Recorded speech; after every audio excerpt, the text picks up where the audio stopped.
15ನೇ ಹಣಕಾಸಿನಲ್ಲಿ 42ರಿಂದ 41% ಇಳಿಸಿದ್ರು.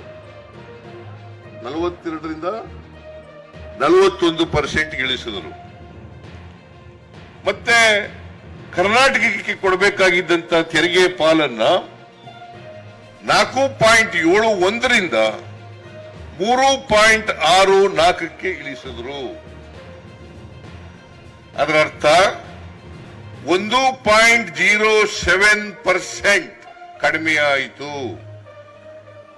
7ನೇ ಶೆಡ್ಯೂಲ್ ನಲ್ಲಿ ಏನ್ ಹೇಳ್ತಾರೆ ಅಂತಂದ್ರೆ, ಜನಸಂಖ್ಯೆ, ವಿಸ್ತೀರ್ಣ, ಕಾಡಿರ್ತಕ್ಕಂಥದ್ದು, ತಲೆ ಆದಾಯ, ಸಮುದಾಯಗಳ ಅಭಿವೃದ್ಧಿ, ಇವುಗಳನ್ನ ಮಾನದಂಡಗಳನ್ನಾಗಿ ಇಟ್ಕೊಂಡಿದ್ದಾರೆ. ತೆರಿಗೆ ಹಂಚಿಕೆ ಮಾಡಲಿಕ್ಕೆ ಈ ಮಾನದಂಡಗಳನ್ನ ಇಟ್ಕೊಂಡಿದ್ದಾರೆ. ಅವರು ವರದಿಯನ್ನ ಕೊಟ್ಟಿದ್ದಾರೆ. ಆ ವರದಿ ಪ್ರಕಾರ 42% ರಾಜ್ಯಗಳಿಗೆ, ಇನ್ನು 58% ಕೇಂದ್ರಕ್ಕೆ ಅಂತ ವರದಿ ಕೊಟ್ಟಿದ್ದಾರೆ. ಆಮೇಲೆ 4.71 4.71% to Karnataka, 4.471% of the total taxes under the devolution of taxes. 4.71% has to come to Karnataka.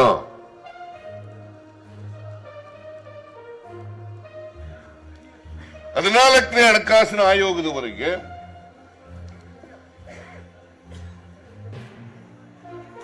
ಸಾವಿರದ 1971ನೇ ಜನಗಣತಿಯ ಆಧಾರದ ಮೇಲೆ ತೆರಿಗೆ ಹಂಚಿಕೆಯನ್ನ ಮಾಡ್ತಾ ಇದ್ರು. ಯಾಕಂತಂದ್ರೆ 1971ರಲ್ಲಿ ಜನ ನಿಯಂತ್ರಣ ಶುರುವಾಯಿತು. ಆದ್ರೆ 15ನೇ ಹಣಕಾಸಿನಲ್ಲಿ 1971ನೇ ಜನಗಣತಿಯನ್ನ ಬಿಟ್ಟು 2011ನೇ ಜನಗಣತಿಯನ್ನ ಲೆಕ್ಕಕ್ಕೆ ತಗೊಂಡ್ರು. ಉತ್ತರ ಭಾರತದ ಅನೇಕ ರಾಜ್ಯಗಳು ಜನಸಂಖ್ಯೆ ನಿಯಂತ್ರಣವನ್ನ ಸರಿಯಾಗಿ ಮಾಡಲಿಲ್ಲ.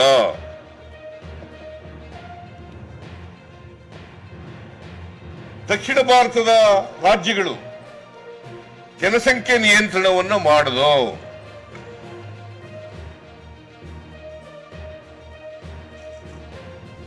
ಹಾಗಾಗಿ ಜನಸಂಖ್ಯೆ ಉತ್ತರ ಭಾರತದಲ್ಲಿ ಹೆಚ್ಚಾಯಿತು, ಜನಸಂಖ್ಯೆ ದಕ್ಷಿಣ ಭಾರತದಲ್ಲಿ ಕಡಿಮೆ ಆಯಿತು. ಜನಸಂಖ್ಯೆ ನಿಯಂತ್ರಣ ಮಾಡದದ್ದು ಈಗ ನಮಗೆ ಶಾಪ ಆಗಿದೆ. ನಾನು ಯಾರು ಕೂಡ ಬಡ ರಾಜ್ಯಗಳಿಗೆ ಹೆಚ್ಚು ತೆರಿಗೆ ಕೊಡಬೇಡಿ ಅಂತ ಹೇಳಕ್ ಹೋಗಲ್ಲ. ಯಾವುದು ಅಭಿವೃದ್ಧಿ ಆಗಿಲ್ಲ ರಾಜ್ಯಗಳಿಗೆ ಸ್ವಲ್ಪ ಹೆಚ್ಚು ತೆರಿಗೆ ಕೊಡ್ತಕ್ಕಂಥದ್ರ ಬಗ್ಗೆ ನಮ್ದೇನು ತಕರಾರಿಲ್ಲ, ಅದನ್ನ ವಿರೋಧ ಮಾಡಲ್ಲ. ಆದರೆ ಕೋಳಿ ಚಿನ್ನದ ಮೊಟ್ಟೆ ಇಡ್ತದೆ ಅಂತೇಳಿ ಕೋಳಿನೇ ಕುಯ್ದಾಕಬಾರದು ಅನ್ನೋದು ನಮ್ಮ ವಾದ. ಹಾಲು ಕರೀತದೆ ಅಂತ ಹೆಸರು, ಹಾಲು ಹೆಚ್ಚು ಕರೀತದೆ ಅಂತೇಳಿ ಹಸುನ್ ಕೆಚ್ಚಲೇ ಕುಯ್ಬೇಡಿ ಅಂತಕ್ಕಂಥದ್ದು ನಮ್ಮ ವಾದ.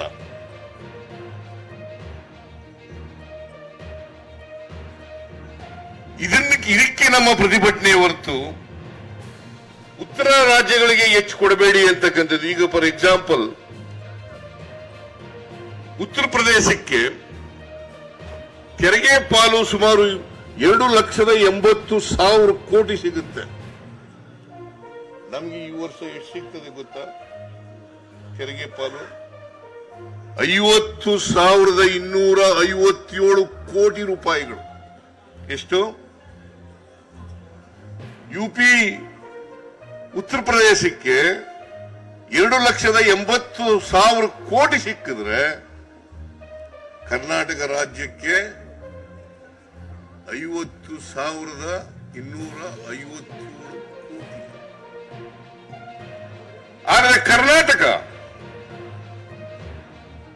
ಇಡೀ ದೇಶದಲ್ಲಿ ತೆರಿಗೆ ಹೆಚ್ಚು ಮಾಡತಕ್ಕಂಥ ರಾಜ್ಯಗಳಲ್ಲಿ 2ನೇ ರಾಜ್ಯ.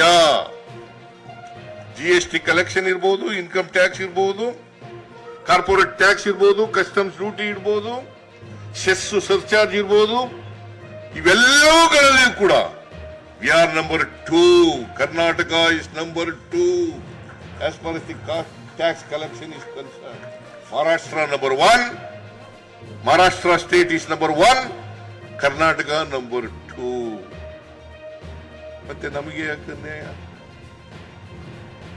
Is it not an injustice caused to Karnataka?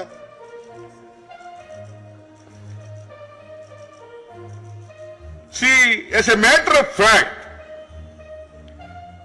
this year, Karnataka state is contributing more than 4,30,000 taxes to state, to Union of India.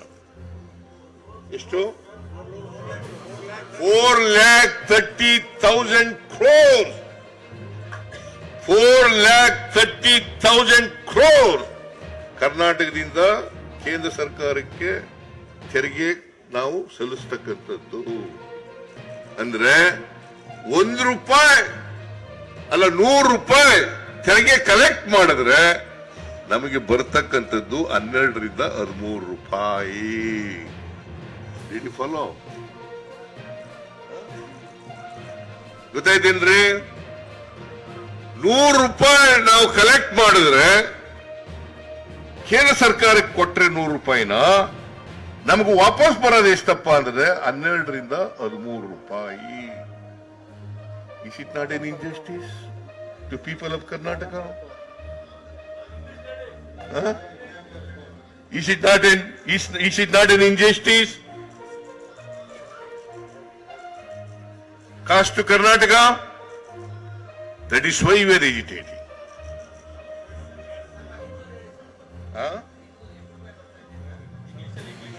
English ನಲ್ಲಿ ಹೇಳ್ತಾ ಇದ್ದೀರಿ.